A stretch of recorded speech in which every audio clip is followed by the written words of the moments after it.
오늘 이제 바벨론 휘하에서 음행과 사치를 즐기던 세 부류가 9절서부터 19절까지 이렇게 나오는데, 첫째는 땅의 왕들이고, 그 다음엔 땅의 상고 장사하는 사람들이고, 그 다음엔 바다 사람들이에요. 즉 땅과 바다의 모든 잘 사는 사람들의 특징이 나와요. 예.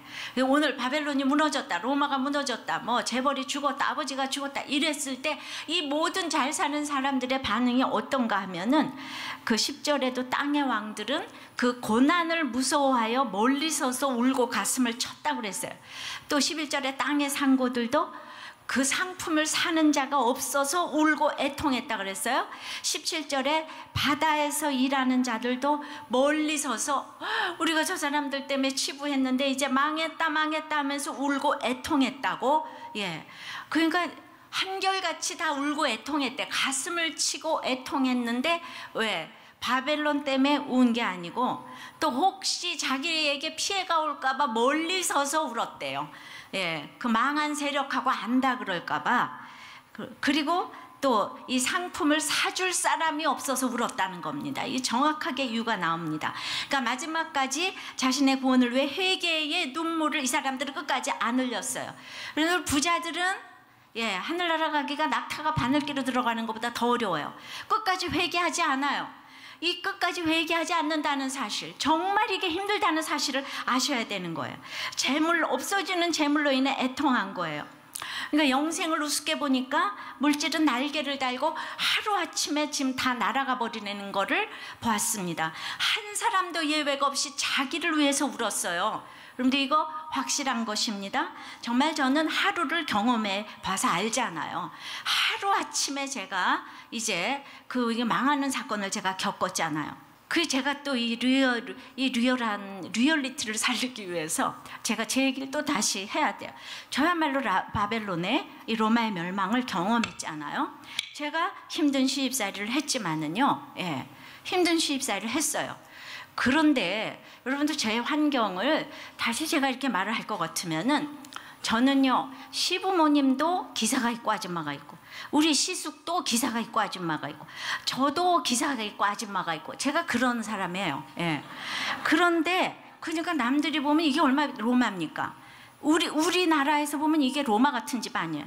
그래서 정말 부러워할 집이잖아요. 근데 문자 그대로 저만 갑자기 하루아침에 기사도 아줌마도 다 없어졌어요. 저는 집에 갇혀 살았기 때문에 나가지 못하게 하는 게, 그냥 시부모부터 우리 남편 그 돈도 안 주고 나가지도 못하게 하니까 내가 사실 쓸 일도 없었지만은, 그래도 남편이 가고 보니까 심부름 해줄 기사와 아줌마가 늘 있어가지고 나도 의식 못하는 가운데 무거운 짐은 늘 들어주는 사람이 있고, 관공서도 다녀주는 사람이 있고, 시장도 가주는 사람이 있고, 그랬는데 그냥 갑자기 하루아침에 가고 보니까 모든 일을 나 혼자 해야 되는 거. 우리 집에는 또 동생도 없고 남자도 없어가지고 그 세상적으로 땅끝으로 내려온 기분이지 않겠습니까? 그러니까 그냥 이렇게 없이 사는 사람보다 제가 상대적 박탈감이 훨씬 심한 거죠. 갑자기 모든 걸 내 손으로 다 해야지 되고, 우리 집 아파트 5층인데 거긴 배달도 안 해줘서 뭐든지 내가 들고 올라가야지 되는데, 하나님은 극과 극을 경험하게 하셨어요. 오늘 바벨론이 멸망했을 때 한 사람도 빠지지 않고 회개를 한 사람이 없다 그러잖아요. 조금이라도 갖추고 있는 사람은 회개하는 사람이 하나도 없다 그러잖아요. 근데 제가 이렇게 정말 이 사명을 감당하는 거, 그러니까 제가 참 형편없어도 저의 그거를 하나님께서 보시고 저를 불쌍히 여겨주시는 게 있는 것 같아요.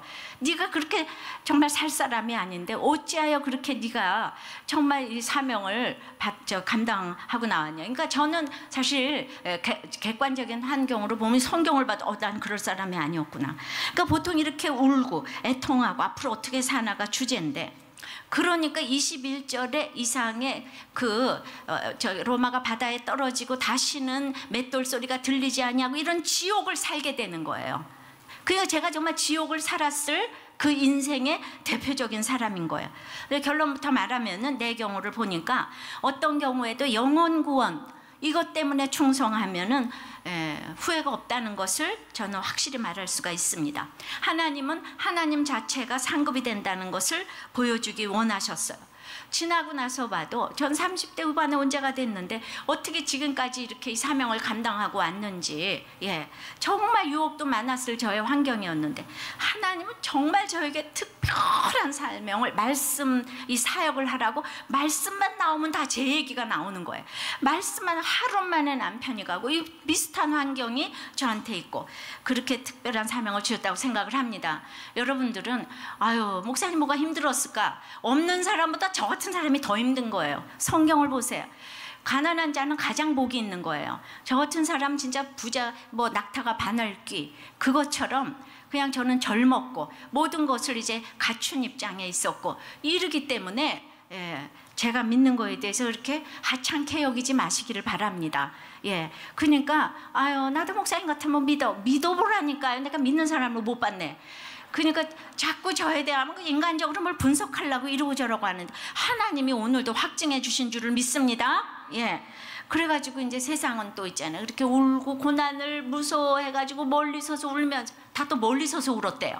그러니까 그동안에 이 저기 로마라는 바벨론하고 서로 손을 잡고 정권을 창출했는데 정권이 끝나고 그 큰 저기 뭐야 그 몸통이 이 저 감옥에 가니까 다 멀리 서고 싶은 거예요. 권세는 하나님께서 주시는 것인데 자기들이 창출했다고 생각을 하니까 그 정권이 마지막이라고 생각을 하니까 다 치부를 하잖아요. 그러니까 권세를 한번 잡게 되면은 평범한 인생으로 돌아가지 못하는 거, 이게 문제인 것 같아요. 그래서 저도 목사하다가 평신도로 돌아가라 그러면은 어떨지 모르겠지만은, 예, 언제나 나에게 지위가 주어졌을 때 힘든 사람을 섬기라고 주어진 것임을 이제 알아야 되는 것입니다. 예. 그래서 전 평신도 때랑 사실 달라진 게 없는 게 그때도 이제 이혼 막느라고 난리를 쳤는데 지금도 제가 이혼 막느라고 난리를 쳐요.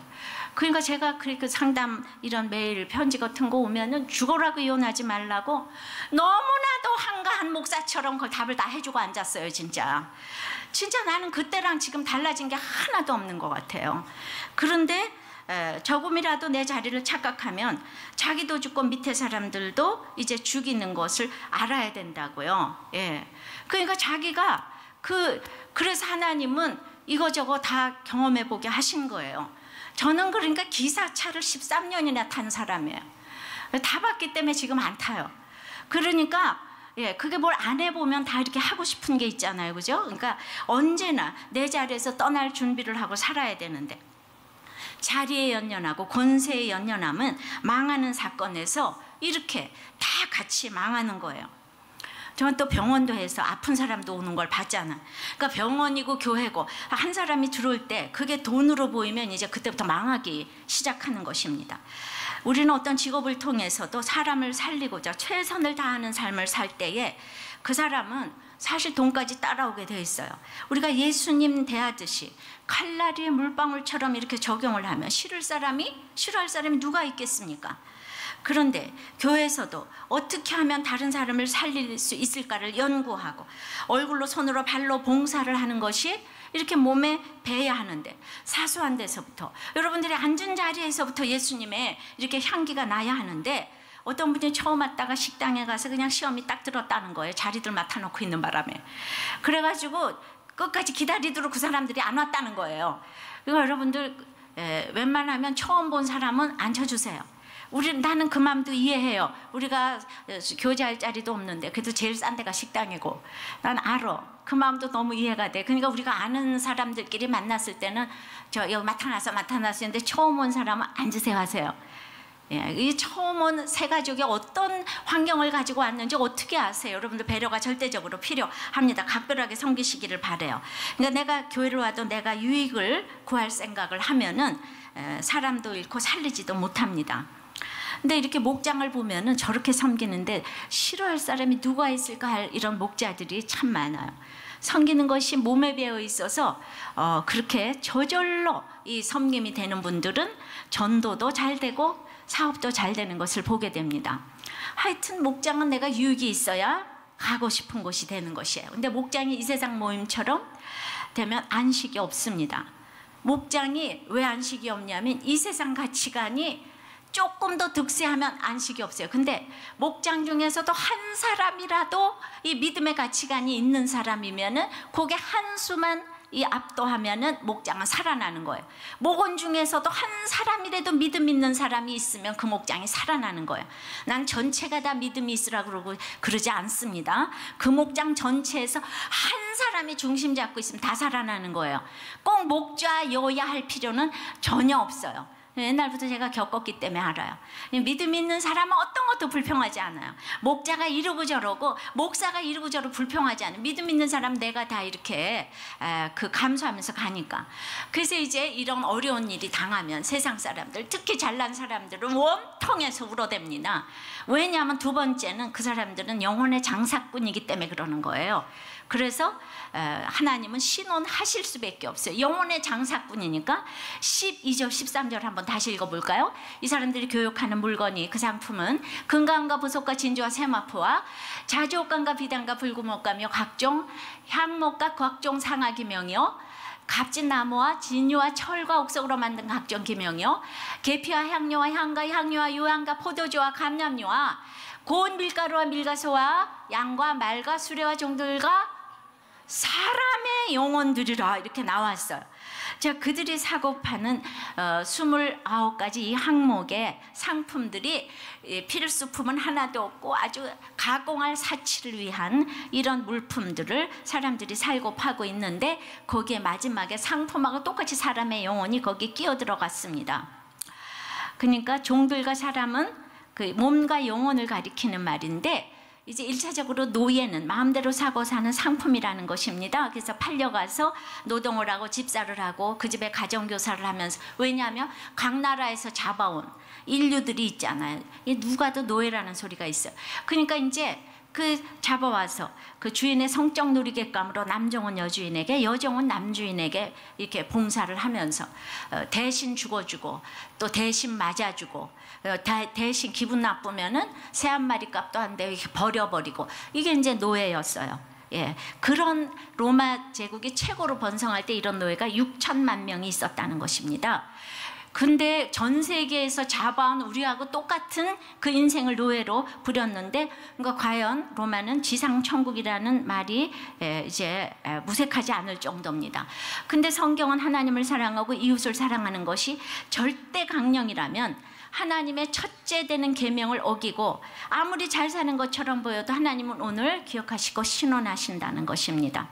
하나님의 백성인 사람을 업신여기고 이제 무시하면은 사람을 대접하여 가지는 가치관이 아니고 사고 팔아서 가지는 가치관이기 때문에 하나님이 무섭게 진노하실 수밖에 없는 거예요.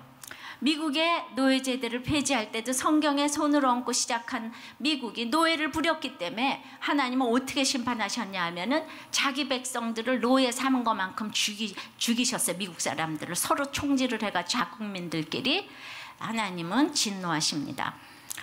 근데 결국 이제 조금 더 깊게 들어가서 이 사람들이 울고불고 하는 것은 결국 돈의 노예가 되어 있기 때문이고, 돈이 인생의 절대 가치인데 어리석은 부자처럼 돈을 쌓아두고자 곳간을 크게 짓고자 했지만 오늘 밤 내 영혼을 가져갈지 모르는 인생을 사는 것입니다. 한마디로 돈이 되는 것이라면 못할 짓이 없는 것입니다. 예, 돈의 노예가 되어서 자기 영혼도 팔아먹게 되는 거예요.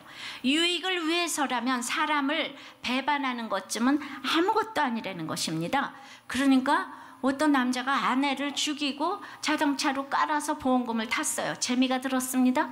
또 그 동생을 죽이고 자동차로 깔아서 뭐 6억을 탔대요. 재미가 들어서 그 다음에 처남을 또 죽이고 깔아서 12억을 탔답니다. 10년 동안 이것이 들키지 않았는데 들켰다는 거예요. 그러니까 사람은 남편도 믿을 수가 없고 아내도 믿을 수가 없고, 돈만 된다면 다 버리고 다 이용하고 이용 가치가 없으면 버리고, 이제 이렇게 되는 거예요. 아까 간증에도 돈이 없어서 업신여김을 당했대잖아요. 그러니까 이게 또 남의 얘기가 아니고 우리가 오늘 남편이 돈이 안 되니까 이혼을 해야 되잖아요, 그죠? 예. 아내가 돈이 안 되니까 이혼을 해야 돼. 자식도 돈이 안 되니까 무시를 하는 거예요. 이거는 호세아, 이스라엘이 망할 때 호세아 6장에 나오는데 보니까 이스라엘이 멸망한 이유는 세상에 사람들이 살인을 하고 하나님의 도피성에 피난을 하러 오는데, 도피성 세겜길에 제사장들이 매복을 하고 있다가 때강도가 돼가지고 그 사람들을 죽이고 돈을 갈취한 거예요. 제사장들도 돈을 좋아하는 거예요.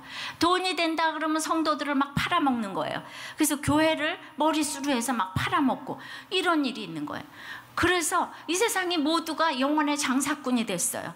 그냥 모든 그 문제 뒤에 이렇게 돈이 있는 거예요.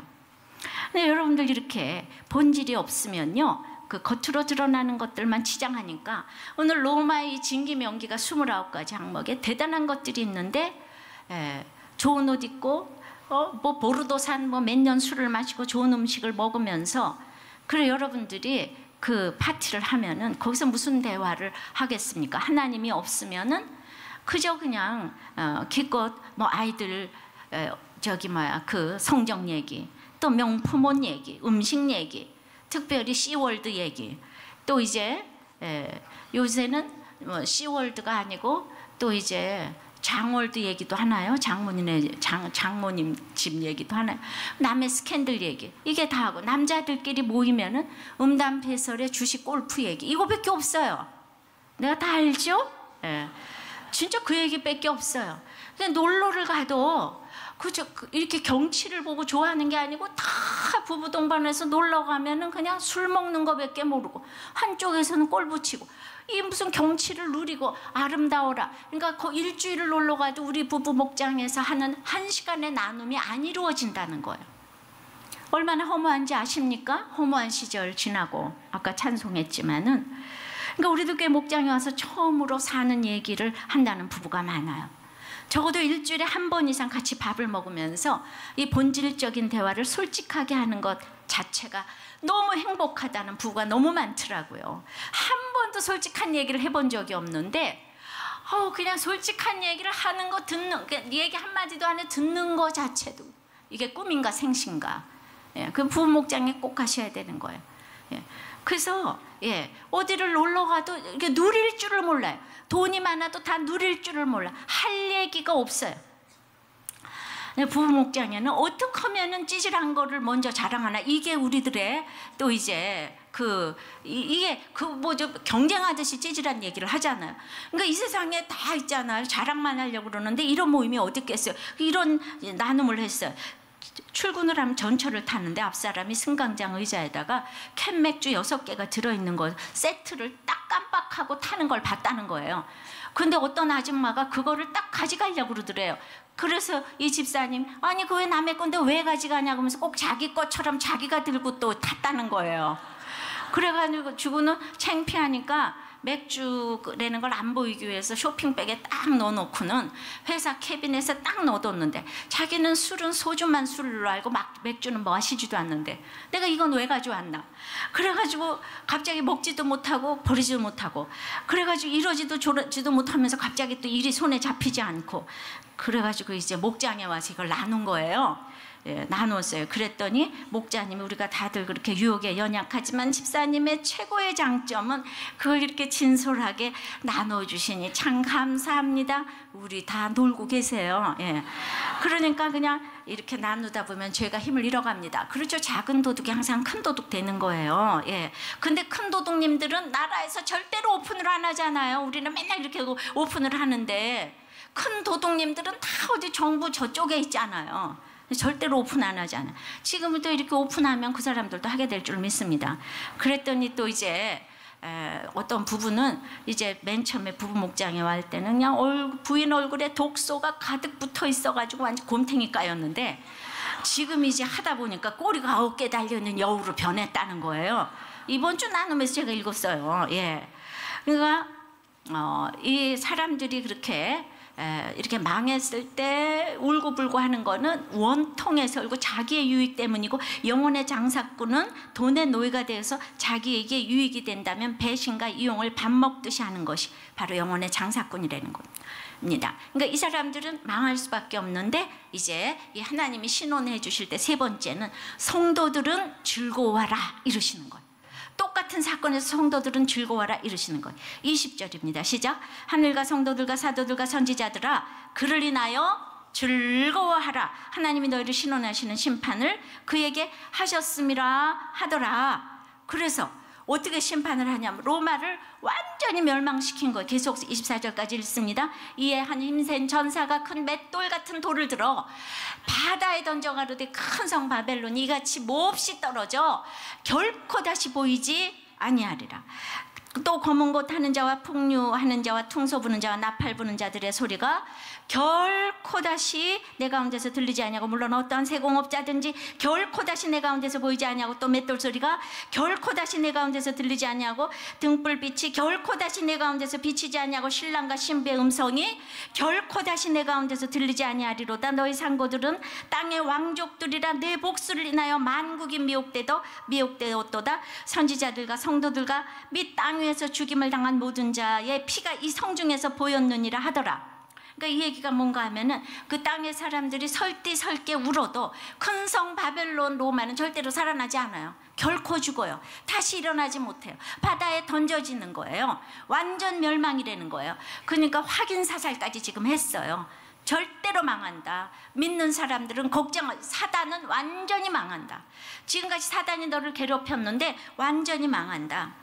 예레미야 51장 64절에 바벨론이 나의 재앙 내림을 인하여 이같이 침륜하고 다시 일어나지 못하리니 그들이 쇠폐하리라 하니라. 예레미야의 말이 이에 마치니라. 이게 옛날 구약시대도 바벨론도 반드시 멸망할 거다 그러고 멸망했잖아요. 그러니까 이 얘기가 로마도 반드시 멸망하리라 그런 멸망을 한다는 거예요. 근데 바벨론의 멸망을 슬퍼하던 자들은 치부하던 자들이고 바벨론에서도 하나님으로 살던 자들은 즐거워하라가 된다는 거예요. 할렐루야. 예. 그러니까 바벨론의 멸망은 이 성중에서 성도의 피가 보였기 때문인데 우리의 피는 결코 헛되지 않아요. 거대한 로마에서 내가 흘리는 피가 아무것도 아닌 것 같아도 그 피가 보이기만 해도 하나님은 신원하시고 원수를 갚아주신다는 것입니다. 여러분들 팔복 말씀 중에서요 가난한 자가 복이 있잖아요. 애통하는 자가 복이 있어요. 화평케 하는 자, 청결케 하는 자 다 복이 있어요. 그런데 팔복 중에서 다른 복은 다 미래형인데 현재형인 복이 두 개가 있는데 가난한 자하고 의를 위해서 핍박받는 자는 천국이 현재적으로 누린다고 그랬어요. 그러니까 우리가 있잖아요. 그 건강하고 돈 있고 권세 있으면 못 믿어요. 못 믿어. 예. 가난한 자하고 의리로 해서 핍박받는 자만 천국이 저희 것임이라 그랬잖아요. 그러니까 다들 여러분들이 내가 옛날에 돈 있고 권세 있을 때 우리들 께 왔으면 내가 얼마나 건축원금도 많이 하고 얼마나 섬길 텐데 이런 얘기를 하시는 분들이 계시는데 천만의 만만의 말씀이에요. 다시 그렇게 주시면 다시 돌아갈 거예요. 전혀 안 믿어요. 전혀. 지금이라도 온 게 너무 감사해요. 예. 그러니까 그런데 저는 이제 남편이 갈 때 여러분들이 이제 겉으로 적어도 외적으로는 제가 부러워하는 모습이 있잖아요. 부러워하는 모습인데 저는 그 영육간에 겉은 부러워하지만 우리 남편이 돈도 안 주고 자유도 안 주고 나를 묶어놨기 때문에 굉장히 직접 실제적으로 가난을 제가 경험하고 있었고 핍박을 받았기 때문에 이 가난한 자하고 핍박받는 자가 복이 있다 그러니까 제가 그때 겉모습이 하루에도 천국을 누리고 있었다는 거죠. 난 이게 기적 중에 기적이라고 생각해요. 비슷한 사람 가서 전도하려면 너무너무 안 되는데 저는 어떻게 이렇게 천국을 누릴 수가 있었는가. 이건 좀 엄마의 기도 덕분이고 4대째 모태신앙에서 하도 사람들이 핍박을 많이 조상들이 받았기 때문이라고 생각을 합니다. 그러니까 하나님이 지금 20절에서 다시 보면 하늘과 성도들과 사도들과 선지자들아 그를 인하여 즐거워하라. 왜? 어떻게 망했는데 어떻게 즐거워할 수가 있습니까? 근데 이렇게 지금 베드로 전서 2장 18절에 보면은 애매히 고난을 베드로 전서 2장 18절 보면 애매히 고난을 받아도 하나님을 생각함으로 슬픔을 참으면 이는 아름답다 그랬어요. 하나님 앞에 이 세상에 가장 아름다운 것은 애매히 고난을 받을 때 참는 거.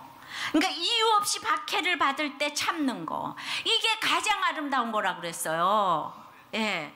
그러니까 제가 저는 이제 문희가 굉장히 모범생이잖아요. 모범생 정도가 아니고 진짜 저는 인간 승리한 사람인데, 제가 시집가서 이유 없이 내가 박해를 받았다고 생각하는 게, 나를 왜 피아노를 못 치게 하고 나오지 못하게 하고 책도 못 보게 하고 오직 나보고 걸레질만 하라 그러는가. 이게 너무 정말 이게 이유 없는 박해 아닙니까? 내가 잘하는 걸 아무것도 못하게 하고, 아무리 생각해봐도 이게 해석이 안 되잖아요. 그래서 이 애매한 박해를 제가 이유 없는 애매의 고난을, 사실은 이제 애매의 고난을 받는다는 생각을 하잖아요. 하니까 그렇게 애매의 고난을 받아가기 시작하니까 제가 있잖아요, 악에 대해서 알아가기 시작한 거죠. 처음에 이 악을 행하는 나에게 악을 행하는 이 사장이 믿고, 뭐 시월드가 믿고, 또 그러다가 다들 이제 회사를 떠나죠, 그죠? 예. 이 사장이 너무 못돼서, 부장이 너무 못돼서 어떻게 저렇게 악할 수가 있어? 그래서 다 떠나는 거예요. 그러고 이제 또 시어머니가 믿고 이러면 남편이 믿고 그러면 다 떠나는 거예요. 도저히 못 산다 이러고 떠나는 거예요. 아니 무슨 11개월 만에 떠날 수가 있어요. 아니 살아도 안 보고 이렇게 떠내. 세상 사람들은 이러는 거예요. 나에게 악을 행하는 사람을 견딜 수가 없어요. 근데 이 땅에 뭐라고요? 가장 축복은 애매의 고난을 당하는 거예요. 애매의 고난을 당할 때 하나님을 생각함으로 슬픔을 참으면 아름답다 그랬잖아요. 제가 아름답지 않어? 약간 그렇게 생각하지 않아요? 그게 애매히 이 고난을 받을 때 하나님을 생각함으로 슬픔을 참으면, 그래가지고 이제 그것이 오래되기 시작했는데, 그 악이 오래되기 시작하니까 드디어 이제 나의 악에 직면하기 시작했죠. 예. 그러니까 내 악이 보이기 시작하니까 나는 절대로 저렇게 살지 말아야지 하는 깨달음을 얻게 됐어요. 그러니까 내 악을 보게 되니까 즐거워하라가 되는 거예요. 이 세상에 가장 큰 즐거움은 내 악을 볼 때 땅이 환해지는 거예요. 할렐루야. 그거 정말 제가 경험을 했습니다. 그래서 내 악을 보게 되면 어떻게 되냐면 21절에 이에 한 힘센 천사가 큰 맷돌 같은 돌을 들어 바다에 던져 가로되 큰 성 바벨론이 이같이 몹시 떨어져 결코 다시 보이지 아니하리라. 예. 그러니까 우리 이제 각자의 로마가 있습니다. 그런데 그 로마의 무서운 그 로마 황제가 나를 핍박해 줬지만은, 그러나 내 속에는 또 로마를 좋아하는 게 있어요. 예. 저는 교회밖에 몰라도 너무 세상으로 성공하려고 피아노 열심히 치고, 교회밖에 모르는데 세상에서 성공하려고 이기려고 하던 이런 로마의 가치관이 저한테 있다는 거를 몰랐잖아요. 근데 시어머니가 수고하고 남편이 수고를 해가지고 나에게 이 세상에 가득 차 있다는 이 악을 제가 깨닫게 됐잖아요. 진짜 깨닫게 됐어요. 내가 사명 때문에 공부하고 사명 때문에 결혼하고 사명 때문에 피아노를 친 게 아니고, 야망 때문에 공부하고 야망 때문에 피아노 치고 야망 때문에 결혼했다는 걸 깨닫게 해주셨어요. 그리고 세상을 좋아했다는 걸 알게 됐어요. 예, 세상이 시들해지기 시작했어요. 제가 진짜 저는 그럴 수가 없는데 시들해지기 시작했어요. 그러니까 오늘 결코 다시 로마는 결코 다시 보이지 아니하리라. 예. 그래서 이제 하나님이 내가 나의 악을 깨닫게 되면 이 로마로 총칭되는 오늘 이 모든 로마의 세력이 다시는 일어나지 못한다 그랬잖아요. 다시는 맷돌 소리가 들리지 아니하고 로마 큰 성 바벨론을 딱 던져가지고 절대로 떠오르지 않게 그렇게 하신다는 거예요. 내가 악을 깨닫게 되니까 나의 로마를 주님이 딱 던져버리셨어요. 그럼 무슨 얘기인가 하면 더 이상 시어머니 문제가 수면 위에 떠오르지 않아요. 남편 문제가 떠오르지 않아요. 예, 완전 해석이 됐어요. 그래가지고 시어머니의 구원 때문에 기도를 하게 되고, 남편의 구원 때문에는 막 생명을 내놓고 기도하게 됐기 때문에 내가 남편 문제가 딱 해결이 된 거잖아. 그 징표가 뭔가 하면은 여전히 환경이 달라진 게 없어도 내가 그 시절에 그렇게 핍박받고 있는데 뭐 전도할 마음이 나겠어요. 안 그래요? 내가 미치지 않고서야 피아노도 못 치게 하는데, 내가 그냥 1초 갖고 와서 피아노 치던 사람이 지금 시간만 나면 나가서 병원에서도 시장에 나가서도 만나는 사람마다 전도하기 시작했죠. 이게 로마를 던져버린 거예요. 내가 완전히 해석이 된 거예요. 환경하고 상관없이 제가 이제 사명을 감당하기 시작한 것입니다. 자, 시어머니 남편 문제는 이렇게 하나님 던져버리셨어요. 거기서 내 악을 발견한 것만큼 다시는 그 문제가 떠오르지 않았어요. 나에게 내가 지금 전도하고 내 악을 보기 시작하는데 뭐가 시어머니가 믿고 남편이 믿고 하겠습니까? 죽는 날까지 종류가 다른 문제가 와서 끊임없이 나를 훈련시키면서 또 다른 나의 악이 던져질 것입니다. 그러나 적어도 그 문제는 던지셨어요. 남편, 시어머니 그 문제는 이제 던지셨어요. 그런데 아직도 한 문제를 해결하지 못하고 집착해서 태산 같은 로마만 쳐다보고 한숨 쉬고 있습니까? 아직도 여러분이 세상을 너무 좋아하기 때문이에요. 구원되기 원하면서도, 남편이 구원되기 원하면서도 믿음 없는 남편의 돈을 좋아하고 사랑을 갈구하고 그냥 사랑의 고백을 듣기를 원하고 돈을 주네 안 주네 나에게 관심이 있네 없네 하면서 싸우는 것은 아직 멀었다는 것이에요. 사람은 믿음의 대상이 아닌데 믿음의 대상 아니 믿음도 없는 남편을 뭘 믿음의 대상에 올려놓고 맨날 하나님하고 겨루니까 절대로 여러분의 로마가 던져지지 않습니다. 그냥 로마하고 평생 그러고 쳐다보고 가세요. 그냥 절대로 안 없어질 거예요. 쳐다보고 한숨만 쉬다가 가시라고.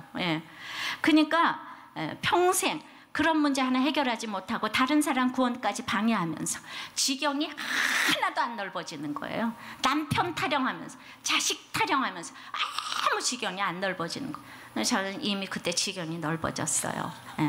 여기저기 가서 다 전도하고 남편이 욕하면 욕하는 대로 받아들이고 남들이 아니 왜 집사님 이렇게 남편이 안 믿어요? 그렇게 나 안 믿을 시간도 있었죠. 나 그때 이미 저는 그 문제가 해결이 됐기 때문에 이렇게 전도를 한 것입니다. 내가 핍박을 받아도 내가 핍박을 받는 것 때문에 나의 공동체는 얼마나 복을 받는지 몰라요. 그러니까 내가 이렇게 핍박받는 모습을 집안에서 그냥 한 사람이 딱 보여주고 있으면은 천국이 저희 것이며 온 집안이 천국이 임하는 줄 믿습니다. 그러니까 핍박받는 한 사람 때문에 온 집안이 예수 잘 믿게 된다니까요. 그래서 이제 핍박받는 나 때문에 나는 우리 집안이 복을 받았다고 생각을 해요. 그리고 그 남편이 구원받고 갔기 때문에 내가 그에게 가장 필요한 사람이었다고 생각을 하고 남편이 최고로 잘한 일도 나를 아내로 고른 거예요. 로마는요 잘난 척을 하고 최고로 전 세계에서 잘 살았면서 그 찌질해 보이는 그리스도인들을 핍박했지만은 여러분들 그 기독교인들 그 그리스도인들보다 로마를 더 사랑한 사람이 어디 있었겠습니까? 딴 사람들은 사랑을 몰라요. 사랑하다가 죽어갔어요. 사랑을 보이면서 죽어갔어요. 그래서 저도 나보다 더 남편을 사랑한 사람은 없다고 생각을 해요. 생명을 내놓고 구원을 위해서 기도했고 응답받았기 때문입니다. 그러니까 내가 이제 핍박을 당하니까 얼마나 마음이 가난해져가지고 날마다 천국을 사모하게 됐어요. 그래서 천국이 임했어요. 그 정도로 살고 있는데 욕하고 이러는 게 뭔 상관이겠어요. 앉으려면 앉고 서려면 서고 나가려면 나가고 들어오려면 들어오고 그냥 죽으려면 죽는 신용이라도 나는 정말 해요. 내가 생명을 내고 기도하는데 그거 왜 못하겠어요? 내가 이렇게 얘기를 해도 여러분들 왜 적용이 안 돼요? 그 부목장에서 이렇게 날마다 쌈질들을 하고 그래요.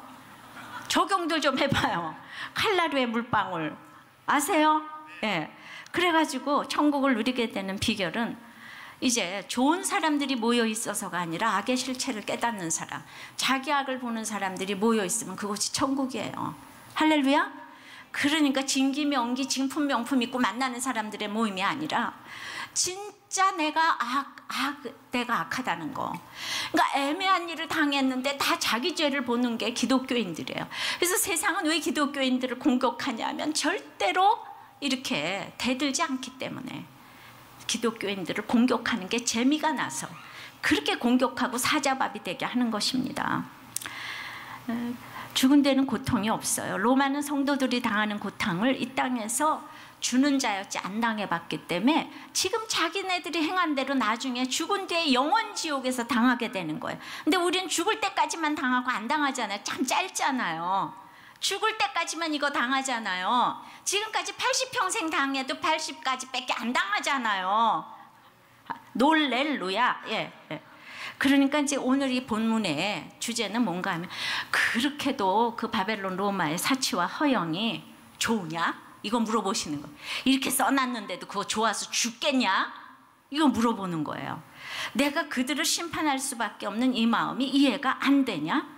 그러니까 이 바라 로마는 이렇게 음행에 취하고 포도주에 취해서 그냥 자다가 또 취하고 자다가 취하고 그냥 또 취해서 잠자는 동안에 멸망에 이른다 그러잖아요. 오늘 음행과 포도주에 취해서 그냥 자다가 멸망에 이르는데, 이 그리스도인들은 잘나서 즐거워하라가 아니라 계시록 12장 12절 말씀에, 그러므로 하늘과 그 가운데 거하는 자들은 즐거워하라. 땅과 바다는 화했을진저 이는 마귀가 자기의 때가 얼마 못된 줄을 알므로 크게 분내어 너희에게 내려갔음이라 하더라. 그러니까 마귀는 자기의 때가 얼마 안 돼서 우리에게 내려왔기 때문에 끊임없이 우리를 우는 사자같이 공격하니까 우리는 날마다 넘어지는 거예요. 날마다 넘어지는데 하늘과 그 가운데 속했기 때문에 하나님이 자기의 자녀로 우리를 인쳐주셔서 날마다 넘어짐을 일으키시는 거예요. 그냥 찢으시면 도로 낫게 하시는 거예요. 치시면 도로 싸매시는 거예요. 그리고 이제 정말 내가 잠자고 있으면 깨우고, 그 넘어지는 것보다 항상 한 걸음 더 일어나게 하셔서 한 걸음씩 가게 하셔가지고 천국 사다리 타고 올라가게 하시는 줄을 믿습니다. 그러니까 우리의 믿음은 내가 잘나서가 아니고 전적인 하나님의 인도하심인 것입니다. 이것이 은혜예요. 은혜. 정말 은혜예요.